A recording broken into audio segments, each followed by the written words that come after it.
Good morning. I'm Sergeant Robert Horton, United States Army Special Operations. I was a psychological operations specialist from 1999 to 2012, and I'm also a son of the American Revolution. Now, everyone is wondering about this Russell J. Gould and David-Wynn Miller story, and everybody wants to know what in the world is going on with that.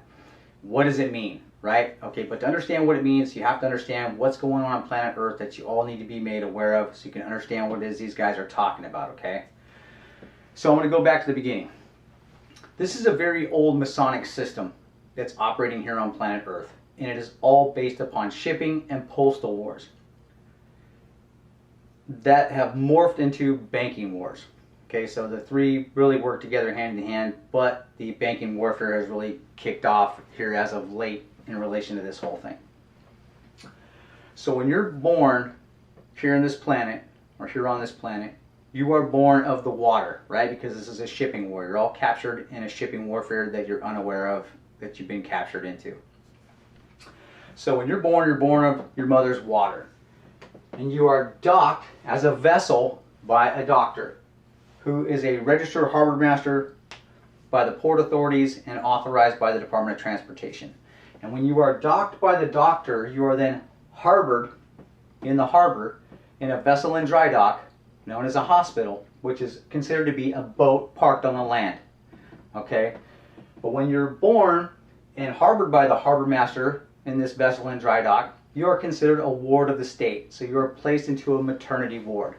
Why are you a ward of the state? Because you have not yet been brought under the laws of this old school Masonic system.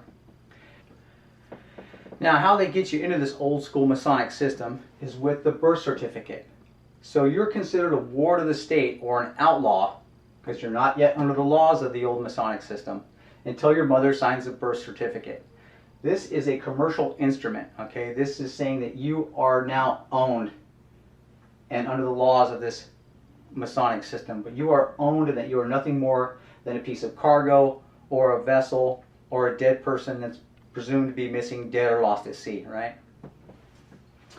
Once you're legged into this massive corporate construct, and it's a global construct, you are then subject to the laws of the state. State of affairs, not state of California or state of Nevada. We're talking global state of affairs. You're legged into the state. It's in favor of the banks. It's certainly not in favor of the people. What happens when you have a child is your child is given a Social Security number. They estimate how many taxes your child is going to pay over his or her lifetime. And they take that birth certificate and they issue it on the capital markets and they earn money on it. Once that happens, you are then under the laws of this entire global construct.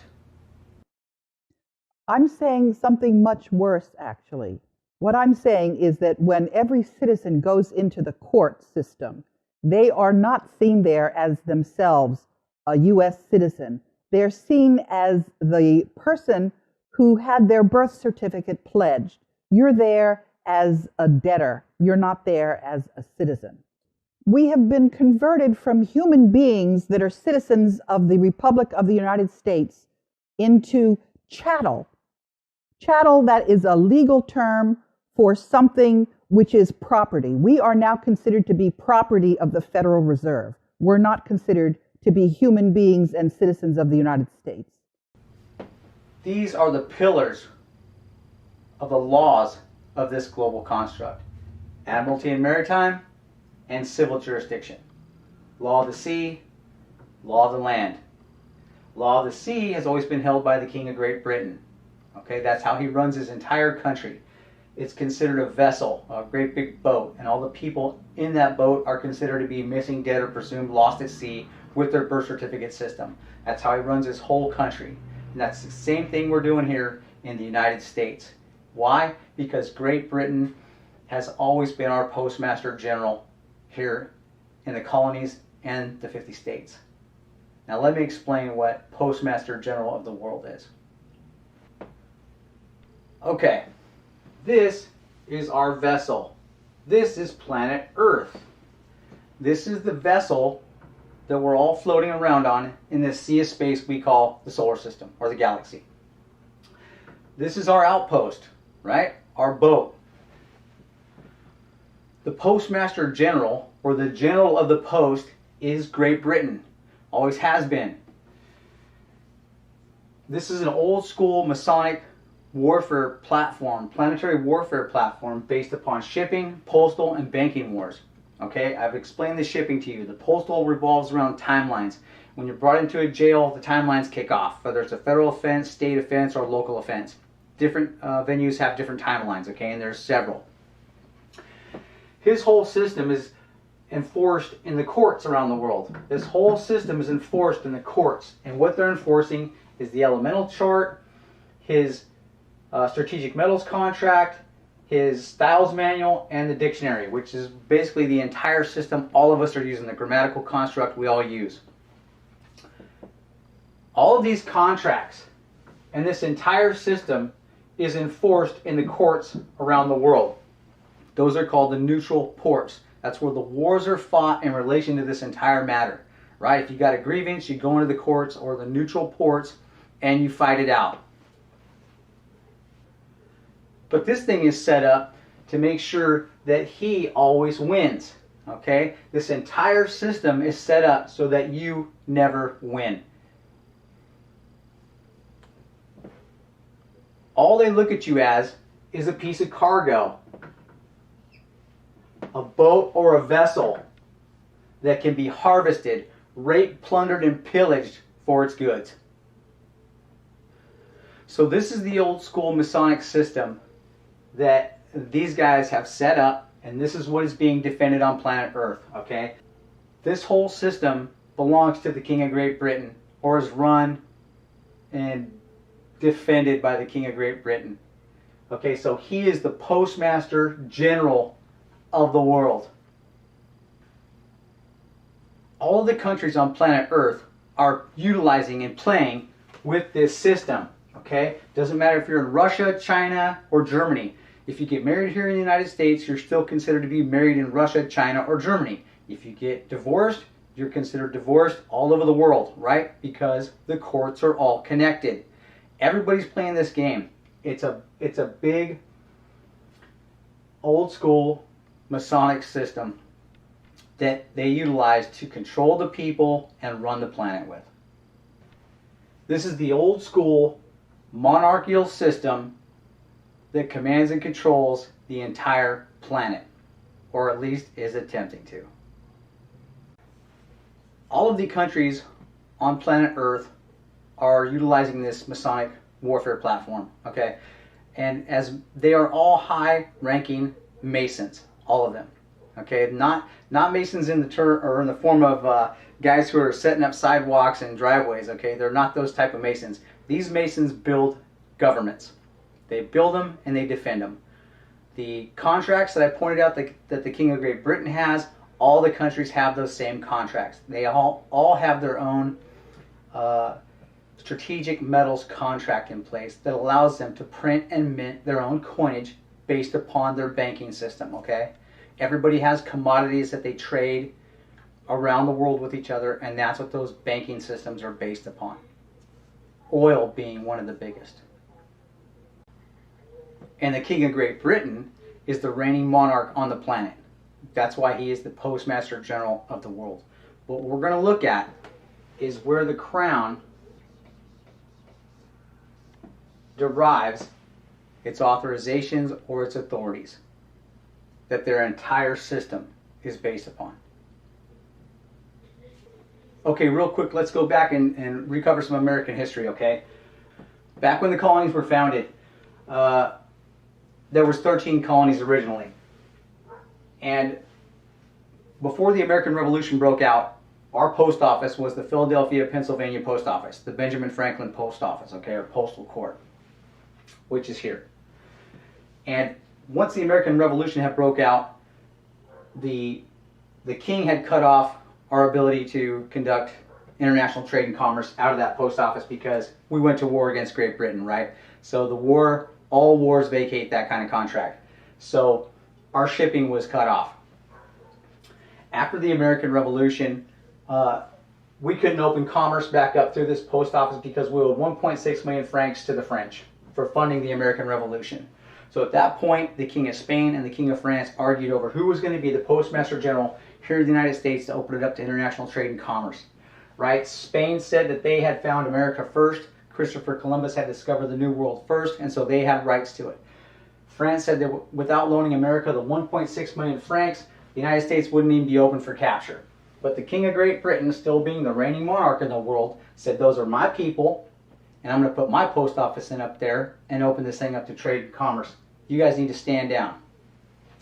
So that's how he became the Postmaster General of the United States. And the Canada location has always been attached to that postal location as well. So the King of Great Britain took tactical command and control of the entire North American continent in the process. So if the other reigning monarchs and dictators of the world wanted to come into our country, or the United States, and rape and pillage it for its natural resources and its goods, they'd have to go through him and his post office to do so. So everything that was shipped in and out of the country, all trade and commerce, he got a piece up through that post office. Just like he did down in the East Indies. He is taking tactical command and control of the movement and shipment of all goods on planet Earth. That's his end goal. Okay, now there was a long-range objective that had been placed into motion here by the Crown, the Vatican, and London City and the Rothschilds. Okay, and the reason the American Revolution had kicked off was because the United States wanted to float its currency into the global market, and because they based their monetary system on the value of the land, it never fluctuates. It's solid base, right? But the Rothschilds fluctuate gold and silver up and down in relation to what they have going on. And because our currency doesn't fluctuate, when these guys would drop the price of gold down, America could buy it up and eventually would become the global power on the planet. So the Rothschilds attacked the Crown, and the Crown said, you guys can't do that, and as a matter of fact, this is war against me, and I'm not going to let that happen. So that was the reason for the American Revolution. But the long-range objective was to get the United States to borrow money from these guys in an effort to surrender them back to Great Britain. And how that was going to work was you only get 3 chances to pay off the debt that you borrow from these guys. And if you can't pay it off, then the Crown will step in, pay the debt to these guys off for you, and then capture you back as part of his system or part of Great Britain. And you'd all become peasants and serfs again. And this entire thing revolved around the year 1999. This is an event horizon year, not just for the United States, but for the entire planet. Okay, so when the colonies had come out of the American Revolution and the king stepped in as Postmaster General for the United States, the U.S. Constitution was drafted, okay? And the U.S. Constitution outlined how the king's government was going to interact with the colonies in relation to international trade and commerce. Okay, and this thing was seen by Patrick Henry and the colonials as so tyrannical that they created the Bill of Rights, outlining, or I should say, laying out what it was that the King of Great Britain and that federal government, the Fed, would never have the power to infringe upon, because they knew that this king was so tyrannical, eventually he would enforce his authority into the states' territories and try to tell you what you could and couldn't say, what you could and couldn't write, right? The freedom of the press, that you couldn't bear arms, you wouldn't have the right to defend your country. So those things were all outlined here in the Bill of Rights, and those are the things the king would never have the power to infringe upon, ever. It was done. It was the only thing that ratified the U.S. Constitution. And they were not going to sign it. The colonials refused to sign it until these guys, the Fed, accepted this outline. The reason that 1999 is an event horizon year is because in 1999 was the end of the third and final international bankruptcy for the United States. And we were going to be surrendered back over to Great Britain because we couldn't afford to pay the debt to London and the Rothschilds and the 13 banking families off. But that meant that the U.S. Constitution had come to an end. It was over. It was the end of the third and final international bankruptcy, and the contract between us and Great Britain expired. And then they incorporated the United States as a company. And they made the President of the United States the Chief Executive Officer. And they made the representatives of Congress managers. And so when people come to Congress, they're taught very quickly that their constituents are not what it's all about. What it's all about is for them to get on the dole of the federal government, which is there to enslave the people who live in the United States. That's what that is. So what does that mean the U.S. Constitution had come to an end? Well, it was the end of the third and final international bankruptcy for the United States.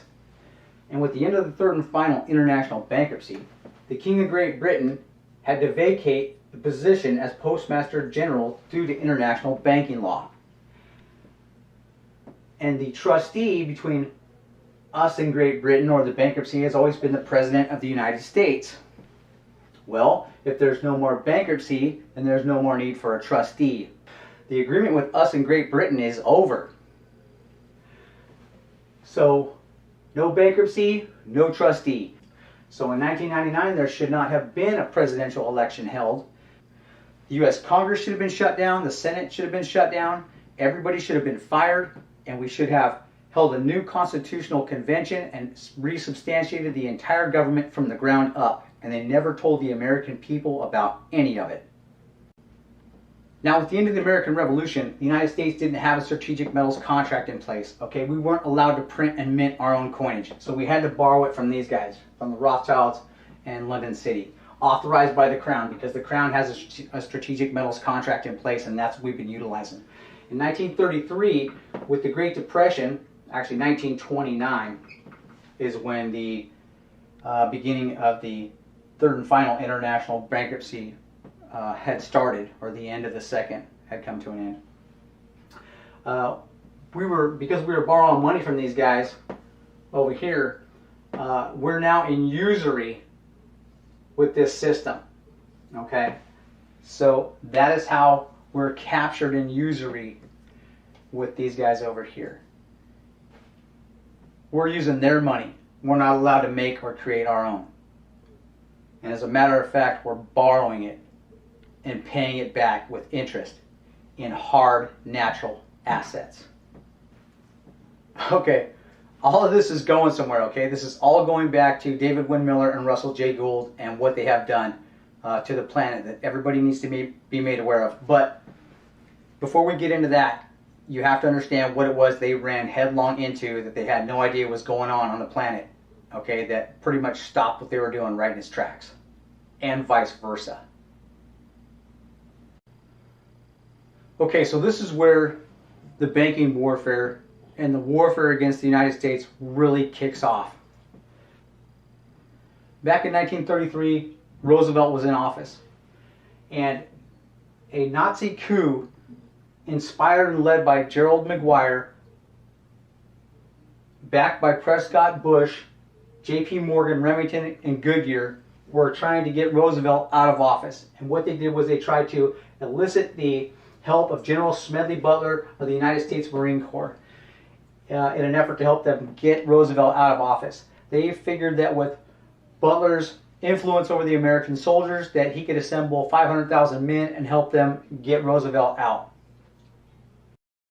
Let me warn you, and let me warn the nation against the smooth evasion that says, of course we believe these things. We believe in social security. We believe in work for the unemployed. We believe in saving homes. Cross our hearts and hope to die. We believe in all these things.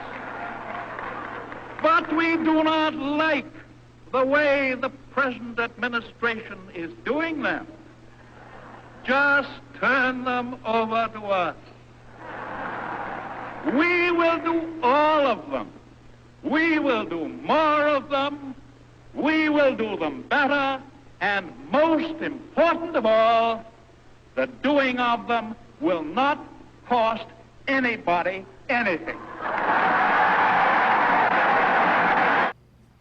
Thank God for Smedley Butler. You make no sense. You're looking like a fool. Like. Hey, keep watching.